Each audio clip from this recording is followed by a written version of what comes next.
Elizabeth II, flagship of the Cunard Line, last ocean liner making regularly scheduled crossings of the North Atlantic. Tonight, her 1,400 passengers and crew of 1,000 are leaving New York for Southampton. When Cunard pioneered this service in 1840 with the Britannia, she carried 124 passengers and a crew of 13, about the capacity of one QE2 lifeboat. It is the QE2's 999th crossing since her maiden voyage in 1969. Though she is the last of an era, she embodies the essence of many great liners before her. Tonight she seems a jewel set amidst the midnight lights of Manhattan.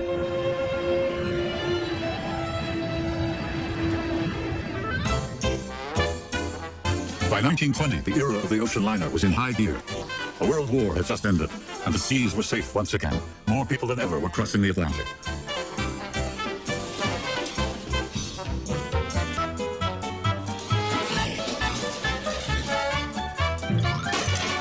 Posters and brochures emphasized romance, love, adventure, even the possibility of finding a mate. The immigrant trade, once a financial bonanza, was suddenly gone, a casualty of the Immigration Quota Act of 1921. And shipping companies had to attract a new kind of passenger, the American tourist. Instead of immigrants, budget-minded teachers and others began to travel in the newly created tourist class. What a way to go. Getting there is half the fun, which is what Cunard used to say. Even in tourist class, sitting in the dining room, being pampered to a certain extent, watching those horse races with those wooden horses, sitting out on deck and feeling the salt spray. It is the roaring 20s, and prohibition has become a new way of life for Americans. But at sea, once beyond the 12-mile limit, everyone has a drink. There are fewer ships on the Atlantic these days. The war has destroyed hundreds of merchant vessels, and some of the greatest of the floating palaces. Sunk are Cunard's Lusitania and White Star's Britannic. The entire German fleet is gone. Her most prized ships are now in the hands of those she once terrorized. The Imperator, once decorated with so much marble it listed to starboard, is now Cunard's flagship, the Berengaria. Some of her rooms have been redone to reflect British taste, yet the ship's Teutonic essence is too ingrained to alter. It's unbelievable for me as a young boy, 14, I walk up the gangway, I walk into the big staterooms and the iron and the paddlers and the beautiful restaurants and chandeliers. I've never seen anything like it in my life. Beautiful cutlery, the tables, the linens, the carpeting. It was terrific. You know, it's all first class. It didn't all amuse me. The swimming pool was 3 decks high with columns, a Pompeian-style pool. It was, no ship had anything like this. If they had a pool at all, it was a single deck high. Here you are with a 3-deck high pool. Berengaria is the first Cunard ship to be named for a queen, the wife of Richard the Lionhearted.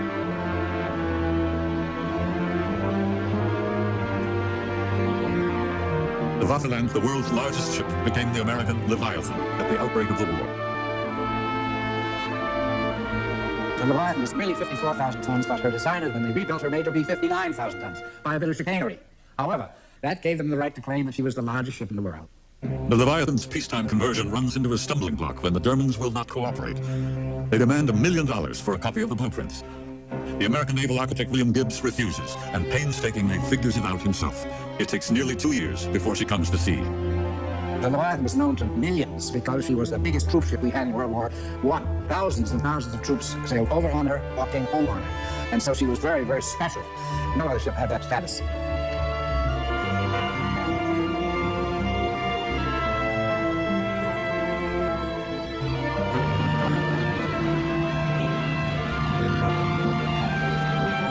The Bismarck, under construction when war begins, is now White Star's Majestic.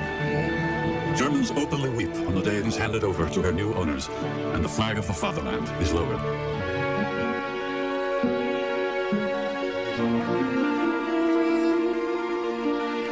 The finest ships of the era have become the prizes of war. No new ships are launched for a decade. Britain and France have enough. Germany is in ruins. If the shipping companies are to survive, costs must be reduced. Ships are converted from coal to oil. No longer will buckets of coal be lifted hand over hand to fill the bunkers. Mileage is improved and fuel costs are reduced. Thousands of stokers, up to 350 men a ship, are dismissed. British ships of the Titanic class that survived the war are few. Yet the Olympic sister ship to Titanic still sails for White Star. Her William and Mary staircase is the centerpiece of her main salon, a poignant reminder of an identical and impressive structure that now rests at the bottom of the sea. The sensation was, God, I'm on the Titanic. I knew the stairway was exactly like the Titanic's. The main public room, the smoking room, was almost identical. I'd grown up There's pictures of the Titanic sinking and interiors of the Titanic, and here I was walking on an identical sister ship. Olympic was never a fast ship. Her emphasis was luxury. In each of her rooms were some of the most stunning interiors ever built. The Olympic has much greater importance long after she's left service because of her connection to her sister Titanic than she did when she existed. She was rather forgotten in those days. She was a wonderful, reliable, comfortable ship, but she didn't have that certain Mauritania, Aquitania quality.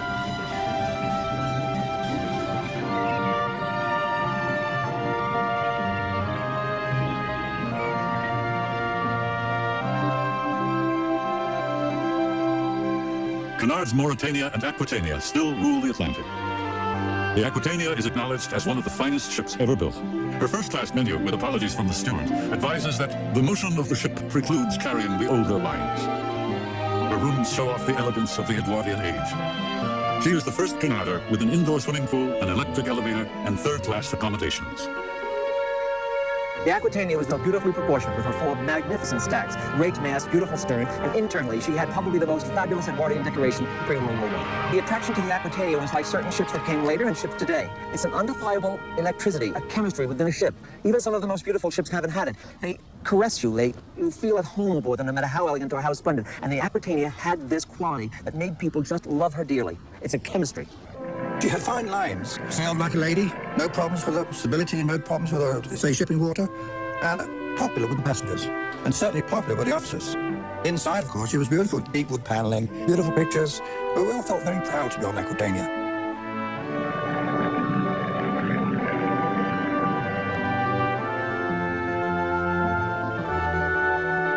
But if this era belongs to one ship, it is the Mauritania. Mauritania, of course, is one of the great immortals. Four-stacker, blue ribbon holder for 22 years, beloved, solid, reliable, served in World War I, went into cruising in the 30s, doing $1 a day cruising in the Depression and so forth, opening her bars to very thirsty Americans who were caught up in Prohibition. She had a wonderful, wonderful career that transcended several eras at one time. The Mauritania's interiors are exquisite. No two rooms are alike. The ship feels every bit an English manor house.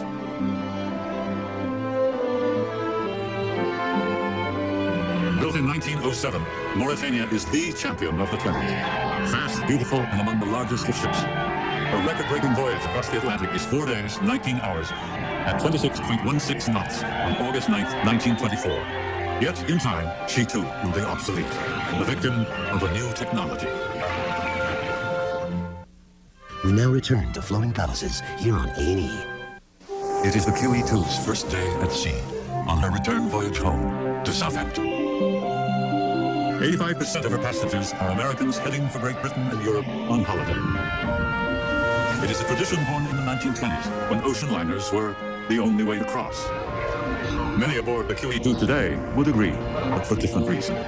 If one is not in a hurry, the seaborne phrase, port out, starboard home, or posh, embodies the qualities that comprise the QE2. First cabin, the one closest to the bridge, costs $2,000 a night per person. As one travel writer reasoned, hotels can cost as much, but they can't provide the setting. Everything about the QE2 was once a major innovation, many German in origin. The idea of a floating five-star restaurant emerged with that German shipping genius Albert Ballon at the turn of the century, as did the idea of a health spa aboard ship. But Germany's most important contributions had to do with the ship's speed. The Germans were the first to add an innovation called the bulbous bow to their liners. The bulbous bow fills in where the water normally goes, the actual shape of the curve of the water, and the bow of the ship passes through it. That shape is the bulb. If you have a knife-like prow without that shape, you have places of vacuum on either side, which drag the ship back. In laboratories like Scotland's historic Dinny tank, a model of a bulbous bow is tested before the real hull is built. Model hulls are carved from beeswax and then driven the length of this 100-meter tank. Data is analyzed, conclusions drawn. Though first used on warships, the Germans applied it to their next generation of liners, after a proposal from an American admiral. In 1929, work is completed on the Bremen, a dramatic new German Greyhound, built in the style of the new era. Rivets are replaced with plates that are welded together, a new ironworking technique developed during the war. The result is a smooth, sleek surface. There is nothing like her on the North Atlantic. In an industry obsessed with speed, these innovations would once again elevate Germany to master of the Atlantic. When the Bremen's bulbous bow is revealed at her launch, everyone is ready to copy. And for good reason. The new bow increases speed, reduces fuel consumption, and on her maiden voyage enables the Bremen to strip the Atlantic speed record from the Mauritanian.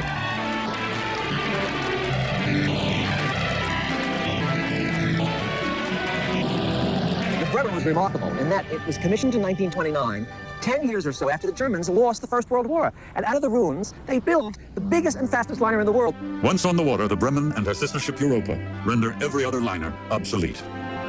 Cunard ships are no match. Bremen and Europa was the first fast express steamers with the bulbous bow. Both were fast ships, both here gained the blue ribbon on their main voyages. They were really something exceptionally and absolutely new. The German ships embody the spirit of a new generation. The Bremen and Europa were sort of a German Dicko. They were long and sleek and had these squat stacks. Were they serpent-like looking? Inside, their modern interiors resonate with the prevailing German decor and design. The new Bauhaus style adorns each suite and public room, emphasizing the absence of ornamentation in favor of simple, flat surfaces. Unlike Germany's previous floating palaces, which mimicked country houses and hotels, Bremen and the Europa look like ships. Impressed with the Europa, the author Thomas Wolfe described her as impregnated by the subtle perfume of thousands of beautiful and expensive women, alive with the silken undulance of their long backs, with the naked living velvet of their shoulders as they paced the decks at night. The Bremen and Europa are soon known as the Greyhounds of the Atlantic. They were launched on consecutive days in August 1928. Thousands watched as the shipbuilding cities of Bremen and Hamburg celebrated the birth of two great new ships. Not since the Kaiser Wilhelm der Große and the Kaiser Wilhelm II at the turn of the century has Germany dominated the Atlantic.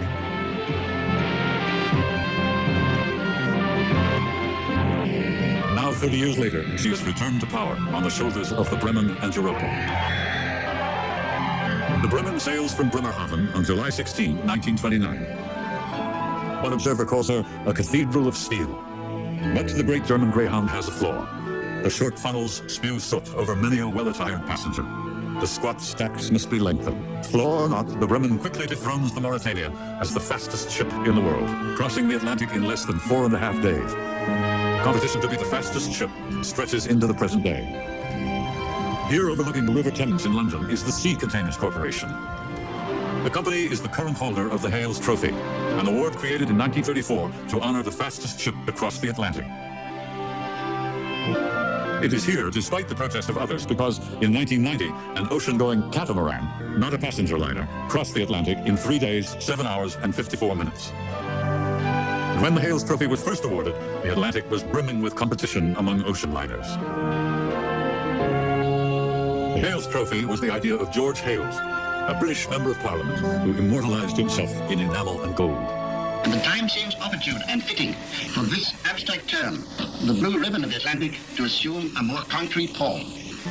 Much like the space race of future decades, the Atlantic of the 1930s was a stage for competition among nations. 1934, the new Hales Trophy is first awarded to the Italian liner Rex. The Rex is a masterpiece. Her interiors are full of Roman grandeur and Latin bravura. 2 months later, she is joined by her sister ship, the Conte di Savoia. Both initiated by Italy's fascist dictator, Benito Mussolini. Mr. Mussolini wanted his share of the ocean liner pie, and so he produced the Rex and Conte di Savoia, the first superships to sail from the Mediterranean rather than the northern route. The Rex is built in Genoa. She displaces 51,000 tons and is 96 feet wide, 879 feet long. Her quadruple screws are driven by steam turbines. She can carry 2,100 passengers. On August 1, 1931, King Victor Emmanuel III and Queen Elena joined Premier Benito Mussolini to launch the Rex.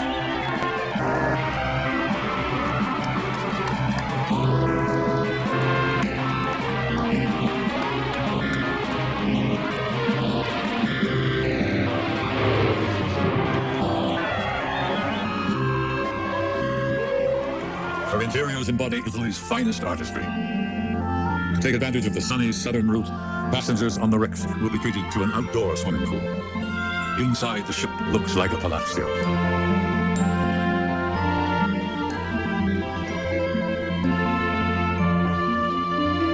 The maiden voyage on the wrecks, the engine broke down because they were not ready. Mussolini insisted that they sail on time. He made the railroads go on time, and the ships would sail on time, even though they were not ready and they shouldn't have done it. So by the time they reached Gibraltar, the poor old wreck had to stop and be repaired, and all the passengers took trains over to Cherbourg or somewhere and went home on another vessel. The Countess Savoia, again, she was not properly prepared. A cast iron porthole opening broke, leaving a hole in the hull, something like 4 feet in diameter, and the ship nearly sank on her maiden voyage. Poor Italy. They had the most glorious ships under the sun, fine interiors, wonderful everything, and yet they were hung up by this idiot, Mussolini. Despite the breakdown at sea on her maiden voyage, the Rex wins the New Hales Trophy. But by the time it was actually the trophy had been made, the Rex had already lost the record to the Normandy. So Hales had a word with the directors of the French line, and they came to some agreement that, although they were now the holders, they would let the Rex, the Italians, hold the trophy for a month. Her companion ship, the Conte di Savoia, is built in Trieste. She weighs 48,000 tons and is 60 feet smaller. While the Rex is intended to be the new speed queen, the Conte di Savoia will be a magnificent tour de force of Italian art.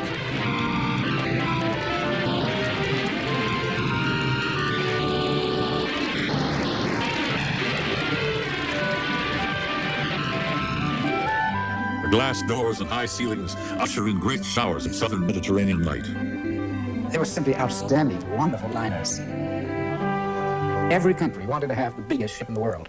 Every country wanted to have the fastest ship in the world. And every country wanted to have the most luxurious ship in the world. The race was on for national prestige. Ships of many nations joined in the competition. Holland's New Amsterdam and Stadtland. Norway's Christian af Fjord and Stavanger af Fjord. From France, the SS France and Paris. Poland enters the fray with Batory and Pilsudski. The latter was built for Poland by Italy in exchange for coal as payment. But, with the exception of the German-built Leviathan, now sailing under the American flag, the United States has no superliner of her own. It manifests itself in each country doing its level best to have a record breaker of one sort or another. Most beautiful, fastest, safest, or all three of them. The Normandy is a perfect example of winning on all counts. Of all the countries to challenge the North Atlantic, France will make the boldest statement of all. The Normandy is destined to become one of the greatest ships of all time. We now return to Floating Palaces here on A&E. It is QE2's second day at sea. Last night she passed Nantucket and is into her eastbound return from New York to Southampton. Icebergs in the North Atlantic keep the ship's route to the south until summer. A course correction made after the Titanic struck an iceberg and sank 4 days into her maiden voyage. Titanic's watery grave is marked at north latitude 41 degrees 46 minutes and west longitude 50 degrees 14 minutes. QE2 will pass the site at twilight, a reminder of the dangers of nature and the fragility of ships. The hull of this ship is immensely strong. She's 27 years old now, but she can run for another 27 years before the hull becomes anything like suspect. And underwater, because of a change in design, she has thicker shell plating than I've seen in any merchant ship. I mean, she's not like a battleship, but she's built like one. No matter how strong or modern a ship, everyone either ends up on the bottom or at the breakers, rendered obsolete by a new generation. 1929, a new era begins. The Bremen is the world's fastest ship. She is a knot and a half faster than the former champion, the Mauritania. Next year, her sister ship, the Europa, will break her record. In 1933, another speed ship, the Rex, beats her German rivals. The era once dominated by the Mauritania is over. It is 1935, and Mauritania is about to be taken out of service. She is the oldest of the liners, 1 month short of 27 years, and for 22 of those years, she has held the blue riband. Still the favorite of many, she is simply out of date. In July, the Mauritania is bound for the scrap heap. Along the way, a generation weeps. On her last voyage, a merchant ship radios, "Goodbye, old girl." At the breakers, a piper plays a lament. Across the Atlantic in Washington, D.C., writing as a private citizen, President Franklin Roosevelt calls it blasphemous that she should be sent to the breakers to become shot and shelled for the next war. Granted, she had been killed by public craving for needless swimming pools and private toilets, but why couldn't the British take her out to sea and sink her home, giving her a Viking's funeral? For Roosevelt and many others, the end of the Mauritania is the end of an era.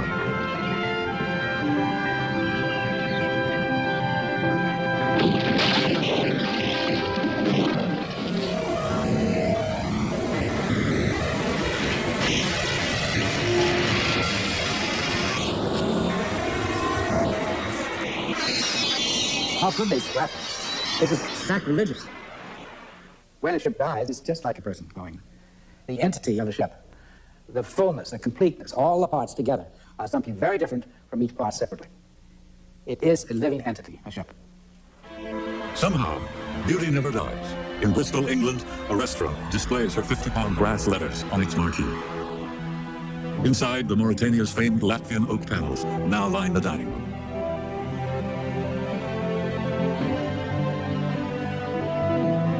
Her graceful craftsmanship will touch a generation that has never gone to sea in a liner. Here, one can still feel the beauty of a great ship. And at England's famous Pinewood Film Studios, Mauritania's library is now the company's boardroom. Pinewood's founder, J. Arthur Rank, said there were just too many good memories to see it lost forever. Like Franklin Roosevelt, he too enjoyed the smell of tobacco, oil, and cognac embedded in the hand-carved woods. While pieces of the Mauritania are sold at auction, the French stun the world with the sleek lines of a radical new bow. It disdains the bulbous shape in favor of a clipper one.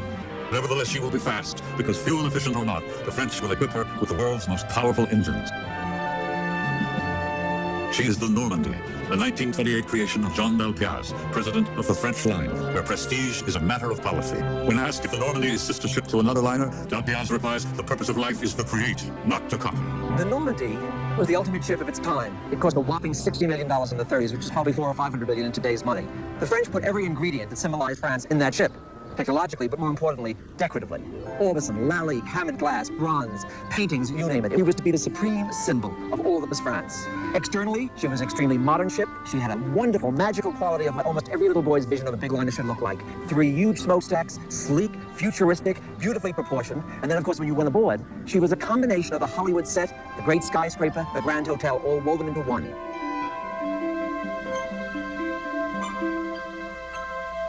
She was truly the ship of its time, the ultimate liner, the composite of all other ships. The press calls the Normandy the new wonder of the world, the Adonis of the seas, the vessel of light. She is a floating museum of contemporary French art. The muses, if they travel with any ship, surely travel with her. In her 380-seat theater, movies premiere with their stars in the audience.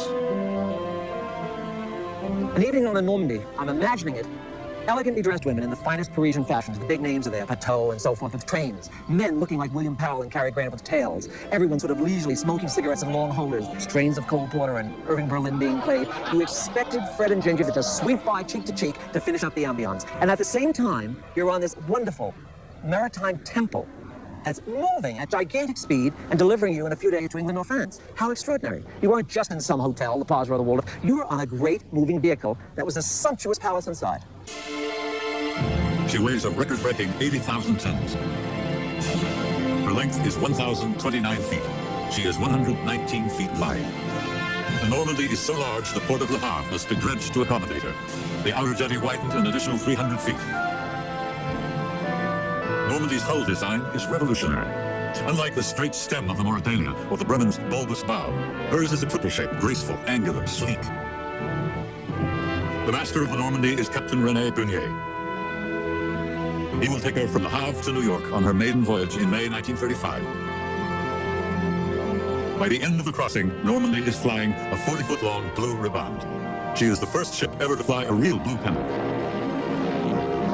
She sets a new speed record, and like the Rex and the Bremen before her, she is honored with the Hales Trophy. Any good company, for example, when they're envisioning the Blue Ribbon, will never come out and say the maiden trip will be the Blue Ribbon trip. There's too much risk. Anything could happen. The French were evidently quite confident that, although they didn't say the Normandy would try for the Blue Ribbon, that when she got to New York, she had in fact captured it from the Rex. Every passenger was given a commemorative medallion commemorating the capturing of the Blue Ribbon. And so you'd say to yourself, was it struck on board down below? And as you looked closely at the medallion, on the very bottom in fine lettering it said Made in France. The French were so confident that the ship would succeed that they almost ran away with themselves and had things manufactured and ready to celebrate this magnificent liner that they had built. She was described to me by a friend as being a ship that smelled of expensive French perfume and cigarettes. She was just the great Hollywood set on water.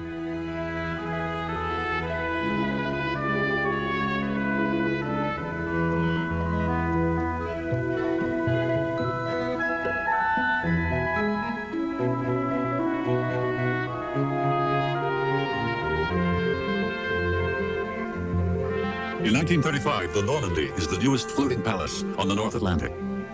Yet she never makes a profit. The Normandy averages only half her capacity. Some say her opulent interiors intimidate all but the most confident passengers. Even so, to her rivals in Britain, the future course is clear. They must create a ship to match her. In Glasgow, the keel is laid for the next great Atlantic challenger. She will help rescue Britain from economic collapse and the world from the tyranny of fascism. She is known only as Hull 534.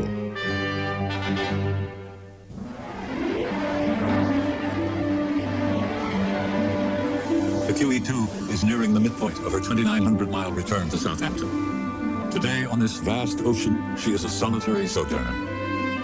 In another era, the QE2 would have had a sister ship, as the Mauritania had the Lusitania, and Bremen had the Europa, when profits could support a fleet of ships on the North Atlantic.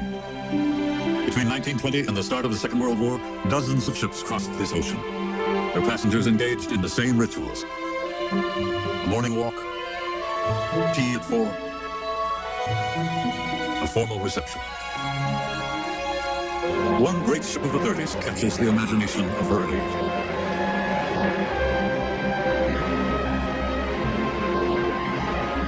Quite remarkably, she lives today and is still in service, though not a service on the high seas. She is a ship for all time. She is the Queen Mary. Now, more than 60 years after her maiden voyage, she endures, although every one of her kind has gone to the breakers or rests at the bottom of the sea. The Queen Mary is a museum now and a floating hotel. Guests still come from around the world to stay and visit.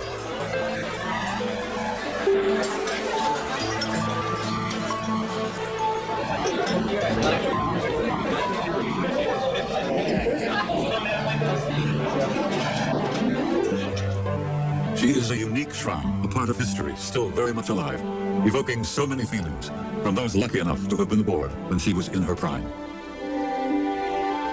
We realised that this was a gargantuan ship. It was just awe-inspiring. Morning, I was called at 6:30. I had to scrub the floor. This was my job every morning, except Sundays.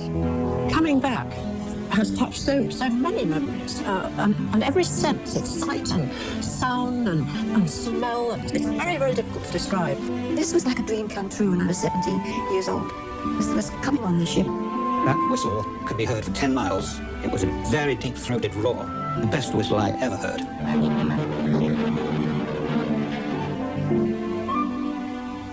The story of the Queen Mary begins on the banks of the River Clyde. It was a wonderful launch. Oh, yes. Wonderful launch. So 60,000 tons of steel into water. That day, I stood alongside, halfway down the berth. Yeah. You were underneath the boat. I was under the bow, yes. We could take out the last 4 blocks. That's right. Before it went away to... We had a good view of King Charles and Queen Mary that day. Tremendous crowd. Yes. Thousands of Big people platforms, specially arranged platforms for the public. Yes. The king was not in the best of health, and in order to protect him, we've boxed it in glass screens. They dropped the triggers.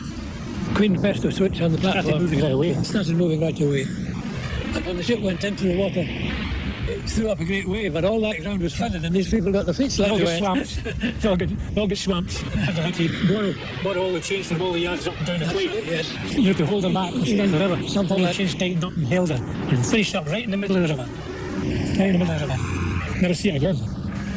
No. Today on the River Clyde, there are more memories than ships. Clydebank's town hall is no longer a meeting place for the likes of Lord Kelvin and Ernest Cunard. Ships are still built here, but they are very different kinds of ships. In 1931, desperate to compete with the Normandy and Bremen, Cunard comes to Clydebank to build their newest and best ship ever. She is designated Hull 534. One of the naval architects charged with constructing the world's largest ship was John Brown. You must check that the strength of the hull will be adequate. You must test the powering, the layout of the public rooms and the accommodation. It's up to the naval architect to develop them and fit them into the hull. Shortly after the hull goes up, the ship falls victim to the Great Depression. All work is stopped. 6,000 shipbuilders are out of work. I remember very clearly the day when they stopped their work. That was at the end of 1931. Clydebank was a very lively place until the stoppage. The heart was taken out of it. At the John Brown shipyard, hull 534 rusts away, symbol of a desperate nation.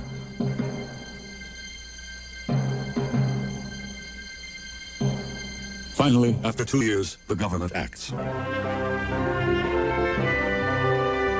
The men of Clydebank march down the streets of Glasgow to the sound of bagpipes and the cheers of their families.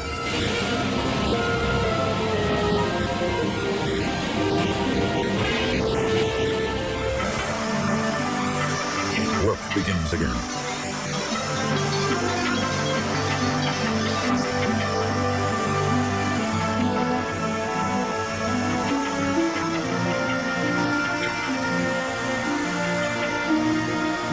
She was something very special at Clydebank. You know, she represented work and security at a time when there was very little work about. And we were going through the biggest slump we've ever had in this country, far bigger than the one we've got now. And she was regarded at that time as a national symbol of the recovery of Britain. It is time for 534 to have a name. Cunard selects one ending in IA, as they always had, from Britannia to the Berengaria. But this time, fate has other plans. The two top people in Cunard went to see George V, and they had intended to name her Victoria. And they said, we wish to name her after England's greatest queen. And without blushing or batting an eyelash, good old George V said, my wife would be delighted. I am happy to name the ship the Queen Mary.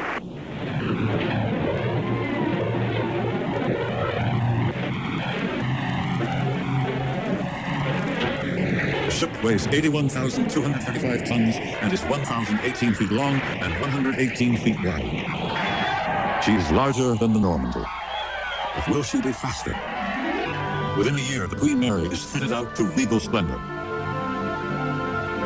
The new ship is as beautiful as Cunard can fashion her. No cost-cutting or plain wood here. From every country in the empire come the woods to decorate her staterooms and suites. When we left Clydebank, there were many moist eyes because they were very sorry to see her go. She had represented a lot of work to Clydesiders. Amazingly, the Queen Mary nearly meets her end before she ever reaches the sea.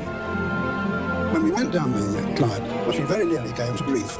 One of the tugs that had come up from Southampton didn't get hold of the hawser quick enough, and her nose touched the mud. And the tide was sluicing out, and her stern swung round and went on the mud on the other side of the river. And for a few agonizing minutes, we were right across the river, and she heeled right over. Unfortunately, the pilot never lost his cool, and he got her off. But they told us afterwards that had she stayed there for 20 minutes, she would have been a total loss. She would have broken her back and had to have been cut into two and towed away. And during that time, which would have taken 6 months, she would have completely blocked the whole port of Glasgow. The Queen Mary is a worthy rival to the Normandy, Bremen, Europa, and Rex. She displaces 2,000 tons more than the Normandy, making her the largest ship afloat. But critics from other countries call her dull in exterior design, a typical Clyde-built ship, overgrown Aquitania, bulkier. Ironically, the man who designed Normandy had first approached Cunard with his design for a clipper-shaped hull. But the British declined. Not ship-like, they thought. But the Queen Mary does indeed capture the Atlantic speed record from Normandy in August 1935, just months after her maiden voyage, to become the undisputed champion of the Atlantic. She also becomes the favorite of the rich and famous.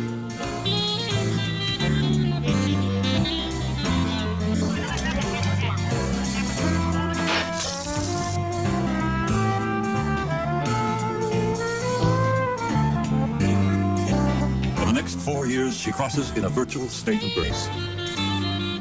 But the gaiety and laughter will soon fade into the shadows of another war. The peril of this trip was on its way, and we were told, I don't remember seeing these ships, but we were told that the Europa was ahead and the Bremen was behind, or vice versa. They were both armed, and they were German ships. And we raced. It was incredibly rough. And I remember hearing that the ship, in fact, broke her own speed record, and had war been declared while we were actually doing this last west to east crossing in peacetime. This ship would have been blown straight out of the water. As the summer of 1939 comes to an end, the Queen Mary is about to begin the most important chapter of her young life. We now return to Floating Palaces here on A&E. QE2 is in mid-ocean, eastbound from New York to her home port of Southampton. It has taken her 3 days and 1,300 tons of diesel fuel to come 1,500 miles. Back in those early days when Samuel Cunard's first ships began service across the Atlantic, the crossing took 16 days, if the weather was good. Throughout the QE2, the historic traditions of the Cunard Company are everywhere. On display are posters and paintings that recount the Cunard history, from hauling mail to moving passengers, from wood and sail to iron and steam. Here also is the Silver Boston Cup presented to Samuel Cunard by a grateful city after his early ships linked Boston to Britain. For Cunard, crossing the Atlantic was a good business. As he said to his partners, "We have no roads to build, no tracks to lay. All we need do is load our ships full and steer a course across the wide ocean." True as that may have been in 1840, 100 years later, a Second World War would turn the floating palaces into the prey of a vaunted enemy.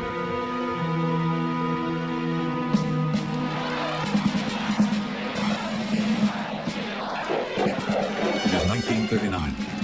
Germany prepares for war. Adolf Hitler defies the international prohibition against building a navy and uses Germany's liners to deceive the world. He claims the new fleet will reward industrious factory workers with pleasure cruises. He calls the disguised rearmament program strength through joy. In truth, his new liners will hunt Allied ships. Hitler continues his pattern of deception. Britain is wary. On the very day Prime Minister Neville Chamberlain returns to England with Hitler's promise for peace, the Queen Elizabeth is launched at Clydebank.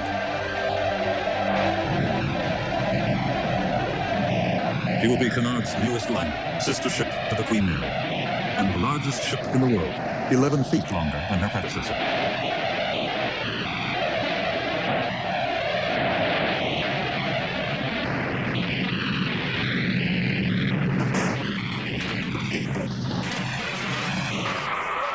Although built for luxury, she is secretly readied for war. And war does come.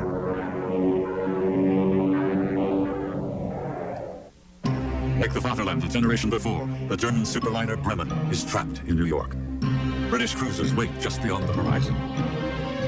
Under the shroud of a moonless night, the Bremen makes a daring run to sea. Steaming at full speed, she outruns the British warships and heads for the neutral port of Murmansk in Russia. As she races for safety, the crew paints the entire ship battle gray from scaffolding flung over the side.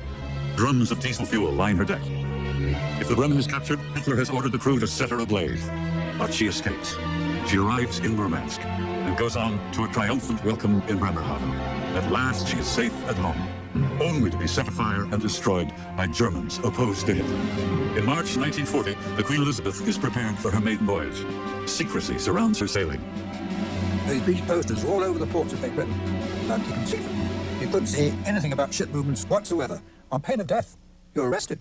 And there's 3 cases I know where people were shot for that. Loose talk, they call it, especially in pubs. There were spies here, and that information could get to the enemy.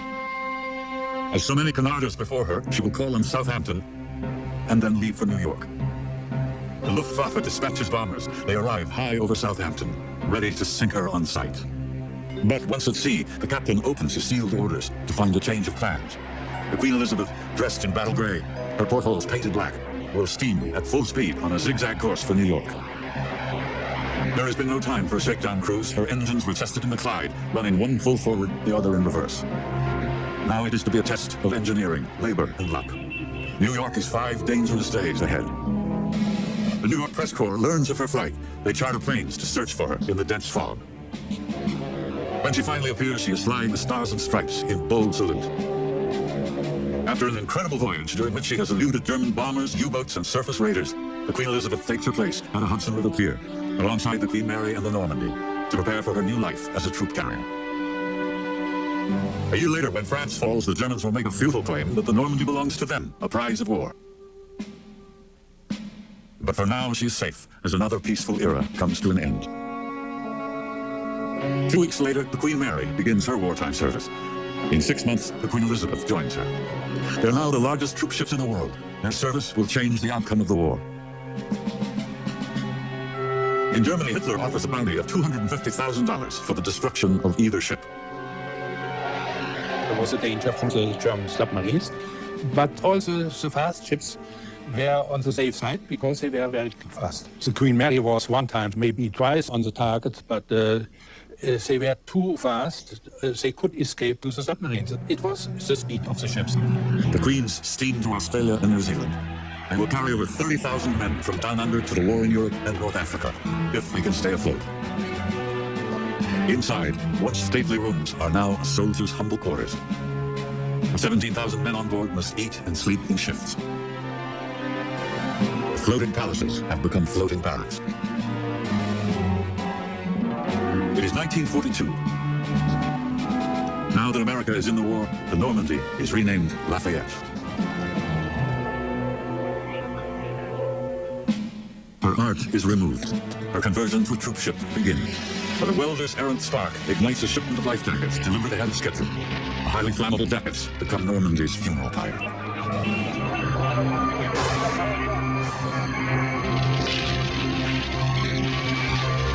The greatest ship of the age, this winner of the Blue Ribbon, this elegant ship of state, is consumed in the madness of war.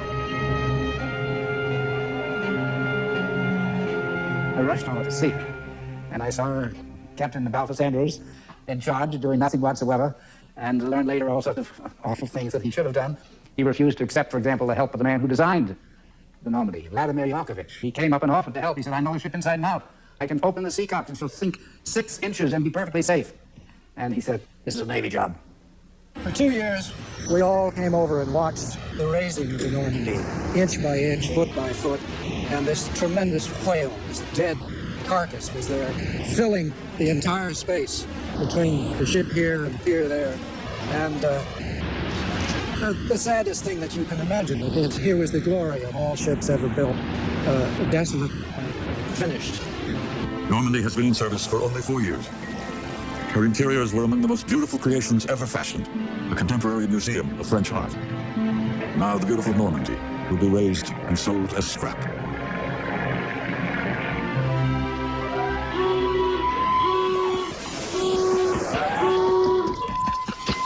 Throughout the war, the Queen Elizabeth and the Queen Mary never rest. They will deliver 1.5 million men to battle. As the war rages on, one of the most beautiful liners will be blown to bits. Another is involved in one of the most tragic actions of the war. We now return to Floating Palaces here on A&E. At her launch in 1934, the Queen Mary was the world's largest ship. 10 million rivets hold her hull together. 151 watertight compartments. Her enormous rudder alone weighing 140 tons. 10 anchors and 990 feet of anchor chain make up her overall weight of 81,000 tons, more than Cunard's entire fleet in 1876. In her day, she'd set the Atlantic speed record at 31.6 knots. But in 1940, Britain is at war, and the Queen Mary is the largest troop ship of all time. October 2nd, 1942, the Queen Mary arrives off the Irish coast, just miles away from Greenock, Scotland. Traveling at top speed on her usual zigzag course, she is full of troops. His Majesty's ship Curaçao is dispatched as her escort. 22-year-old Jeff Carter is the ship's wireless telegraph operator. John Hendricks is a 19-year-old American soldier on the Queen Mary. A submarine alert is sounded. The Queen goes on standby. Then begins one of the most extraordinary events in the career of any liner. It's absolutely absurd that this accident ever happened. The Queen Mary was zigzagging. They had changed course every 6 to 9 minutes to keep the subs from being able to get their sights on us.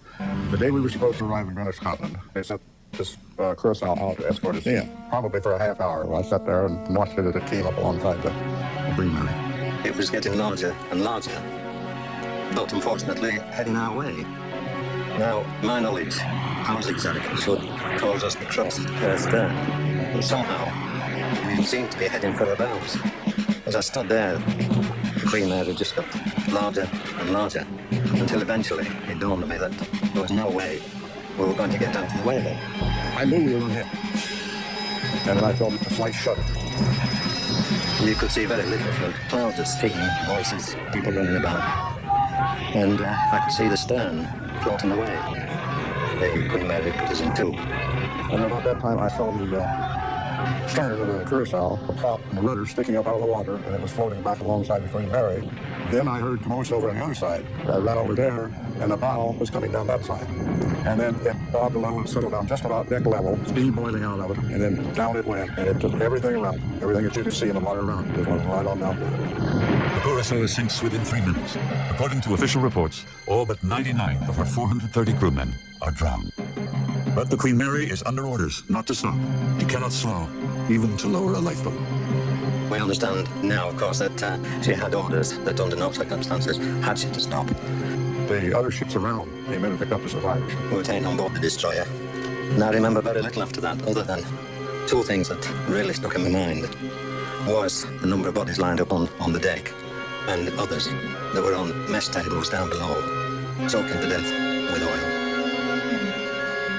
On her return to the United States, the Queen Mary puts into Boston for repairs. The tragedy remains a secret until the end of the war.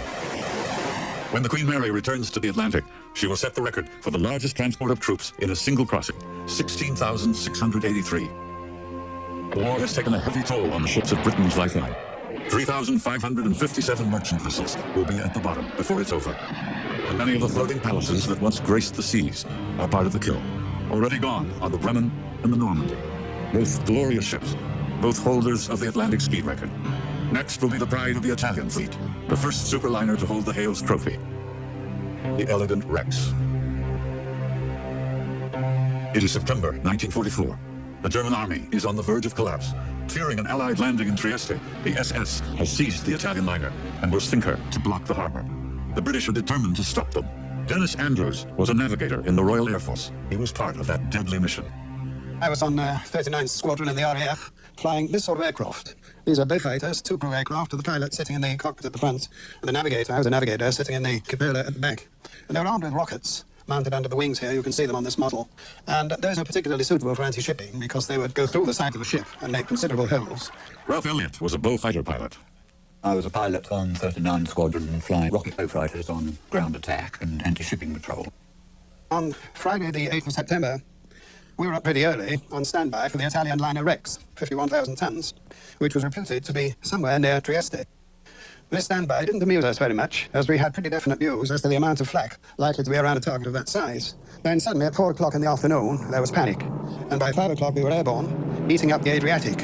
We crossed the southeast coast of Istria, and we flew at treetop heights, as we always did in these aircraft. It was our best defense. There was, in fact, some machine gun fire with tracer when we were partway across, but no hit was scored on us, fortunately. We saw Cappadocia, with Trieste beyond, and in between, in the inlet, we could see our target, which was the Rex. Another squadron attacked her first, but as they didn't actually sink her, we were asked to go in for a second attack later on in the day, in the evening that day. She was already by this time listening to ports, with smoke curling up from one side. We had an escort of 4 Mustangs, and their purpose really was to damp down any anti-aircraft fire, but in fact there was none from the ship at all, contrary to our expectations. And we then went in, 6 of our Beaufighters, and 2 Beaufighters of a South African squadron. I saw the backburst from the rockets from under the wings here, as the rockets were released and fired. Then we hit through clouds of smoke, coming up from the target, of course, at this time. And as we curved away over the target, from my position at the back, I then had a full view of the Rex. And I could see that by this time, smoke was pouring from her full length, and she was almost over on her side, in fact. It was 64 hits, every one a winner. Now we were weaving viciously because there were a lot of puffs of black smoke around, which were heavy attack from the Trieste anti-aircraft guns. There was intense fire at this time, and it was uncomfortably close. But my pilot's evasive action was superb, so much so that it tossed me out of my seat once or twice. In between, I did get 2 or 3 good photographs. And so we went back to base, knowing that the Rex was quite definitely sunk. And en route, I had to send a wireless telegraphy message, so I sent in Morse, of course, the message Rex Finito. All 6 aircraft returned safely, and amazingly enough, with not a scratch on them, because we'd rather anticipated it would be an extremely dicey operation, that the Rex would be heavily defended. Later, of course, the photographs were produced and would confirm or otherwise with the pilot's impression of what had happened at the time. It always seems a shame to have to sink anything like that. You have to be prepared to attack whatever target the senior officers set up for you. And so it wasn't up to us to say, well, that's too beautiful a ship to sink. In 8 months, the war in Europe will be over. But for most of the floating palaces, it is already too late. Hitler orders the scuttling of the Europa. The plan is not carried out, and she is captured at Bremerhaven and handed over to the French, who rename her Liberté. The Comte de Savoia is also sunk, never to sail again. But the Queens Mary and Elizabeth survive and are restored to the floating palaces they once were. Winston Churchill credits the troop-carrying Queens with shortening the war by a year or more.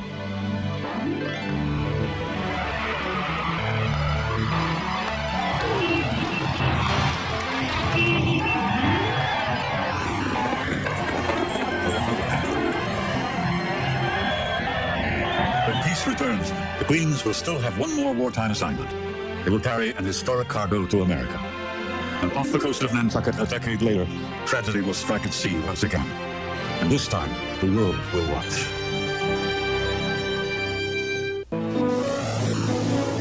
The QE2 is a day from Southampton. As the autopilot steers the 80-ton rudder toward the English Channel, passengers prepare for a final evening at sea. The ship will arrive on schedule, though many would welcome a delay.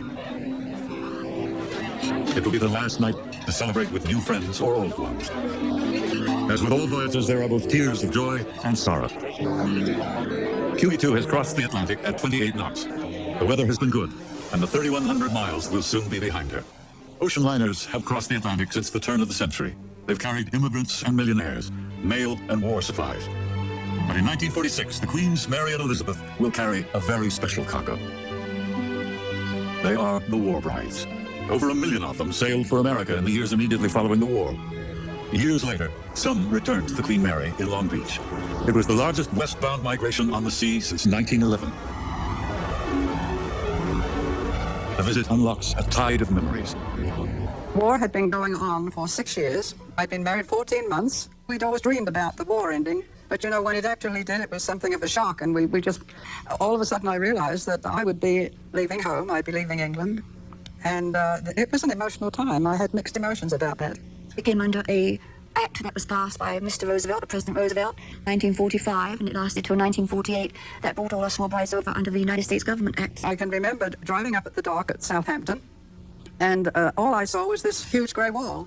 It was like a building, and but I did see a gangplank. We saw what looked like a gangplank. It was on ground level, and instead of windows like a building, I looked up, and there were these round portholes.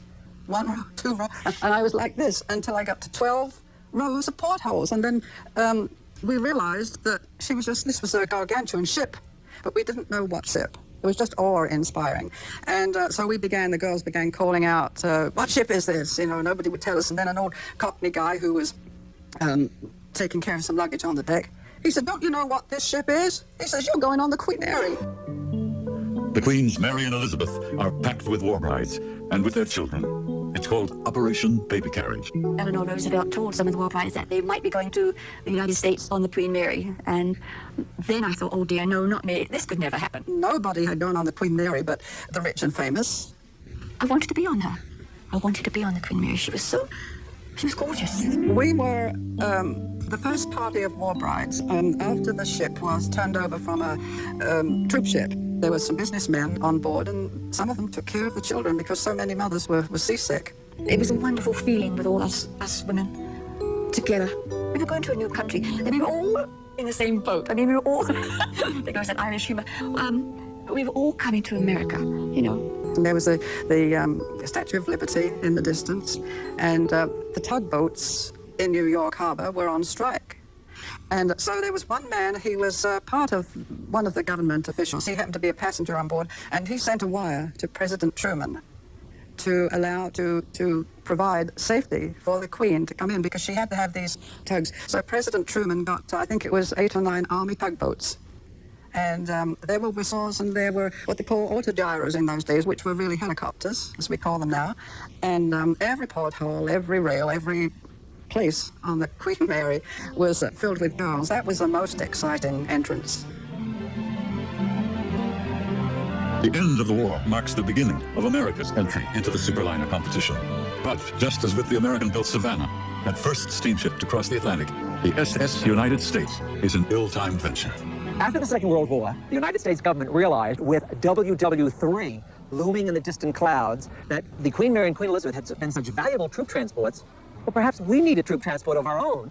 And a little down the road, maybe we should be carrying the national flag on the commercial run to Europe. And so, under the Truman administration, they underwrote $80 million to build America's first superliner, the world's most technologically advanced ocean liner. She is designed by William Gibbs, America's best-known naval architect, famous for his conversion of the Vaterland to the American Leviathan after World War I. The United States is launched into a new era, in a new way. There is no dramatic slide into the river, no royalty, no great wave to soak the spectators. She is simply floated out of her dry dock at Newport News.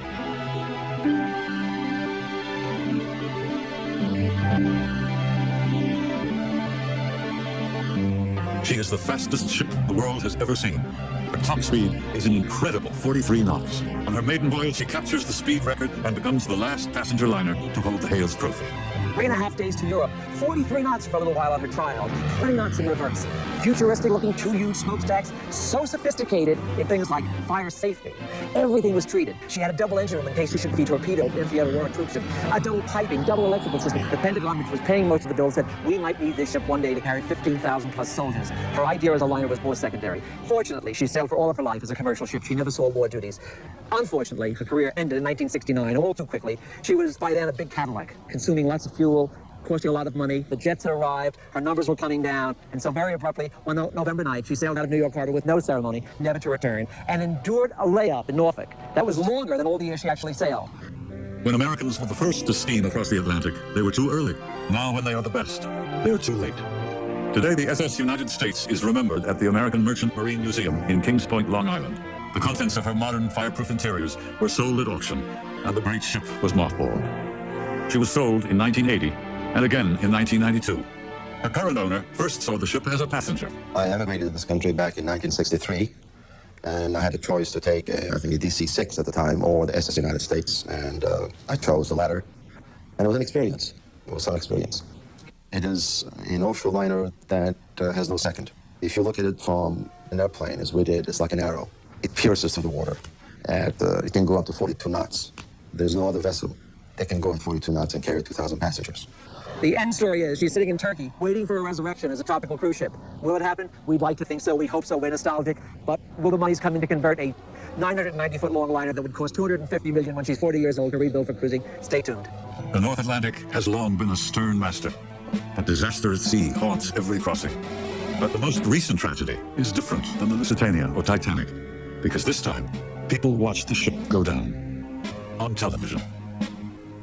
On Wednesday, July 25th, 1956, the Italian luxury liner Andrea Doria approaches New York after an uneventful voyage from Italy. Near the coast of Nantucket, she crosses paths with another ship, the Stockholm. How these two, well within sight of each other, fail to avoid the ensuing tragedy is a mystery that remains unanswered.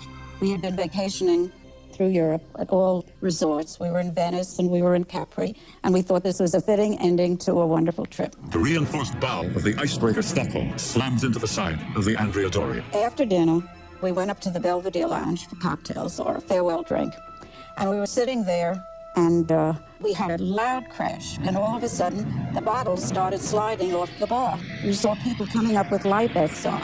We couldn't stand. We had to hold on to the posts of the promenade deck because the ship was listing very badly. Mrs. Carlin was in her bed reading a book. Colonel Carlin was at the sink. When the crash came, their room was hit, and when the ship separated, Mrs. Carlin was sucked out into the ocean, and he was able to see her washed away, but was helpless to do anything because she was gone before he could even catch his breath. It was such a ridiculous accident. There was no reason for it. It should not have happened. Because she is near land, the casualties are limited to 52. The Ile de France is among the rescuing vessels. The most beautiful sight I ever saw was the name Ile de France in lights. And I had told my husband the night before that I wanted to travel on the Ile de France on my next trip. Little did I know I would be there the next day. But it's true. That's how it happened. The great floating palaces of the North Atlantic have survived disaster and war, but it is the undeterred march of progress that will finally seal their fate. We now return to Floating Palaces here on A&E. October 26th, 1957, the first commercial airliner arrives in London, non-stop from New York. It will accomplish what acts of God, Atlantic gales, negligence at sea, and 2 world wars could not. It will will end the era of the floating palaces. I was in the Queen Mary at the time, and we were full of passengers. And then we heard a passenger carrying plane had crossed from New York to London. And from that moment onwards, the great North Atlantic liners began to decline. The ships just disappeared, like a friend that had been hit by a truck. We never had time to say goodbye to them. They just went.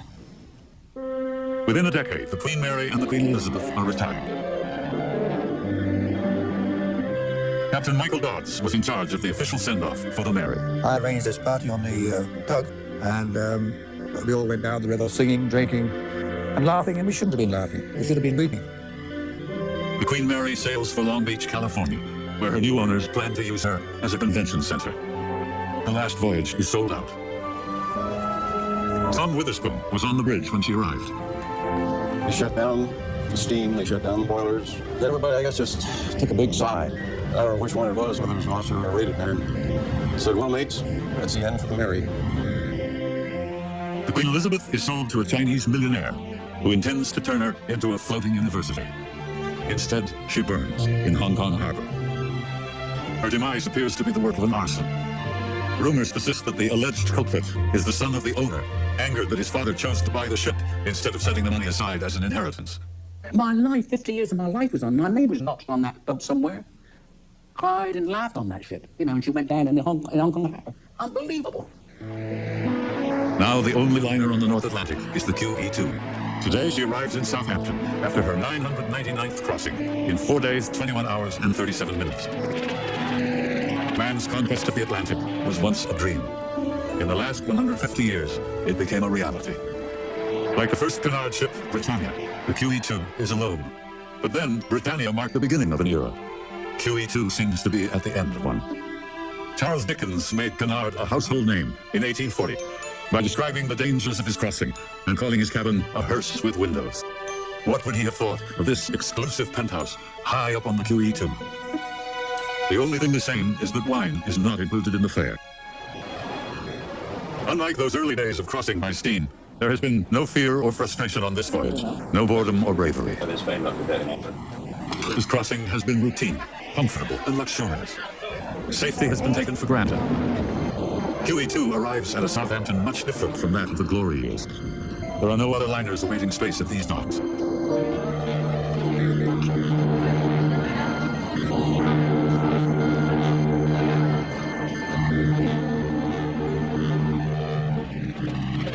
But QE2 is not entirely alone here, but the business has changed. Crossings are few, cruisings are many. In fact, more cruise ships are underway and under construction than at the industry's former peak in 1907. Jets have taken over the business of getting there, but ships retain the business of going in style, even if it means going nowhere.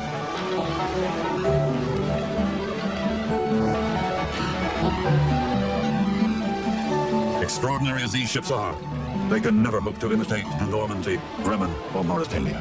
Cruise ships do parade a kind of elegance, yet even their owners will tell you they are no match for those palaces of another era. What has endured from the great liners can be seen in places like the Metropolitan Museum of Art in New York City. Here is Dupas' masterwork in glass, The Rape of Europa, from the Normandy. Private collectors have spent small fortunes to own treasured pieces of this remarkable past. In Manhattan, Mario Pellucci shows off a piece from the same masterwork. This one has a really amazing figure in it. It's just total fantasy. Nothing really was practical on the Normandy. Everything was exaggerated, everything was over the top, and it was frivolous. If the ship had a soul, that would be what it was about, just about total abandon and just extravagance. In San Francisco, John Mayotel boasts one of the most extensive private collections from the Normandy in the world. I have a collection that extends from postage stamps to furniture, just about every kind of artifact you can think of in connection with ocean liners, except perhaps the liner itself. You sit in a chair from the Normandy, it well may be that Fred Astaire or Marlene Dietrich may have been in that same chair. Probably the most evocative piece that I have is a gold-plated brass replica of the doors that led to the dining room from a great hall of the Normandy. The doors were apparently scrapped, and someone retrieved them, and they're on a church in Brooklyn Heights, and you can go and see them. Those ships and the world in which they sailed are gone now. Gone with them is the vitality that energized many a shipyard and home port. In Glasgow, the Scots still build ships, but in far fewer numbers. In Liverpool, a Stoker's monument honors the men who drove the engines of the Titanic until the ship went down, and they with it. But no one can tell the story firsthand. In Germany, the Happard Hall at Cuxhaven is empty. No immigrants wait for the next ship to Ellis Island. Germany's great liners changed the world. Now their rightful place is in history at the National Maritime Museum in Bremerhaven.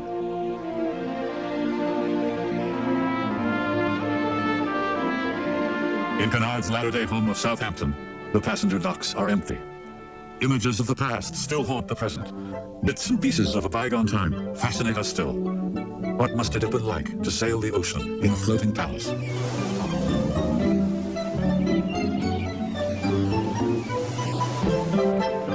At an historic Southampton pub, where life on the sea was once talked about in the present, memories of the past are rekindled once again. To all those who served in Queen Mary, and to the Queen Mary herself. And the Queen Elizabeth. And the Queen Elizabeth. Yes. Cheers. And Bing looked at her and they started singing, "Where are you?" You know, she's all blushed up. It's difficult to explain what it sounds silly when you think of the ship as a living thing, but it does develop that sort of personality. We had the Duke and Duchess of Windsor on board, and they had 42 pieces of baggage. And across in that summer afternoon was the sound of the ship's band playing on the top deck of the Bremen. And it's something that I've never forgotten. Everybody used to dress for dinner in those days. You know, the dining room was a wonderful sight at dinner time, with up to about 700 or 800 people. They're all in evening dress. It was beautiful. You could go on deck at night, and the stars always seemed so much bigger than they do ashore. And there was no land in sight, just this lovely sense of peace, and the throb of the engines, and the waves lapping against the ship. I don't know really how to express it in words.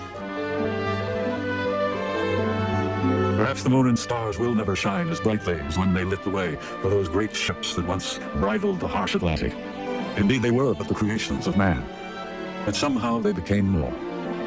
They were the embodiment of an age that will never come again. Those great ships of state, the floating palaces of the North Atlantic.